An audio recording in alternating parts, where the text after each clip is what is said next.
Po skyrybų jaučiausi puolusi bedugnę ir pametusi save. Labiausiai vėl norėjau prisiminti, kas esu, nes tarsi nejutau savo tapatybės, lyg būčiau tuščia vieta. Su siaubu suvokiau, kad nebeturiu svajonių, gyvenau ne savo, o kitų žmonių gyvenimus. Bet kokią kainą norėjau jiems patikti, kad mane mylėtų.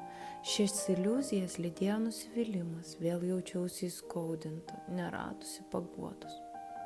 Savo nerimą bandžiau užslopinti maistu, saldumynais, tuomet pradėjau pilnėti ir dar labiau nekęsti savęs. Gyvenau praeities prisiminimais, lydimais stiprių gėdos ir kaltės jausmų. Nebetikėjau, jog esu unikali, kad man skirta būti ir išsiskleisti. Galvodama apie ateitį mačiau tik juodą tuštumą. Kurį laiką vis verkiau. Mano vidinis aš turėjo apsivalyti.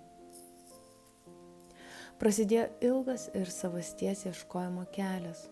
Labiau už viską norėjau atrasti dvasinę ramybę. Ir vėl tapti laimingu žmogumi. Prisiminsiu tai visą gyvenimą. Tai patirtis, kuri mane dabar įkvepia veikti, daug ko domėtis ir eiti į priekį.